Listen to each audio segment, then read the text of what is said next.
ज्यांची ज्यांची कंबर दुखते त्यांच्यासाठी आपण थोडासा स्ट्रेचिंगचा व्हिडिओ बनवूया. बऱ्यापैकी ड्रायव्हर बांधव जे कंटिन्यू एकसारखे बसून आहेत, पोलीस भरतीचं आर्मी भरतीचं मुलं व्यायाम करतात, त्यांची पण कंबर दुखत असते कारण सातत्याने ते रनिंग करत असतात, स्ट्रेचिंग होत नाही त्यांच्यासाठी बघा. परत घरात पण बसून जे काही काम आहेत जास्त वेळ बसून आहेत त्यांच्यासाठी पण कंबरेसाठी, कंबर हा सगळ्यांसाठीच पाहिजे बघा. पहिल्यांदा एक पायाचा वरती ठेवूया, हात खाली घ्या, प्रेस करा पाठीमागं. हा सेट पण 4 ते 5 सेकंद होल्ड करायचं किंवा हातपाट आतमध्ये घ्यायचा, असा पाठीमाग खेचायचं. जेवढं सण होतं तेवढंच घ्यायचं, जास्त ताण द्यायचा नाही.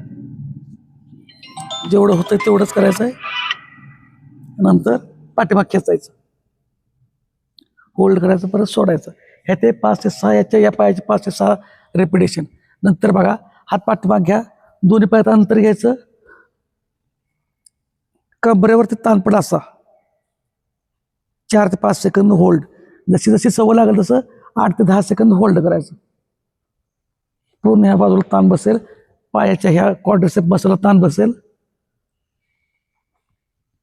दररोज केलं पाहिजे तर तुम्हाला त्याचा रिझल्ट येणार आहे. हा नंतर बघा, दोन्ही पाय जवळ घ्या, टाचा. शक्य असेल तर एवढा हात जवळ येत असेल तर, नसेल तर राहू द्या. पूर्ण हा भाग वरती उचलायचा आहे, होल्ड करायचं 5 ते 6 सेकंद होल्ड, परत शिस्तीत खाली यायचं, परत वरती उचला, परत शिस्तीत खाली या. सुरुवातीला करणाऱ्याने प्रत्येक सेटमधले 3-3, 4-4 रिपिटेशन करा आपल्या कुवतीप्रमाणे. चांगलं वाटतंय म्हणून एकदम पहिल्या दिवशी जास्त वेळ करायचा नाही. तर अशा पद्धतीनं साधे साधे सोपे सोपे कमरेची स्ट्रेचिंग करा. खास करून जे जास्त वेळ एकाच ठिकाणी खुर्चीत बसतात, ड्रायव्हर बांधव, यांनी तर 100% करा. जे IT मध्ये पण जे कॉम्प्युटर PCच्या पुढे लॅपटॉपच्या पुढे कंटिन्यू बसून काम आहेत त्यांना सुद्धा याची खूप गरज आहे. प्रत्येकालाच आहे, पण त्यांनी तर आवर्जून करा. अधिक माहितीसाठी फॉलो करा. अजून व्हिडिओ आपण पाठवतोच. धन्यवाद.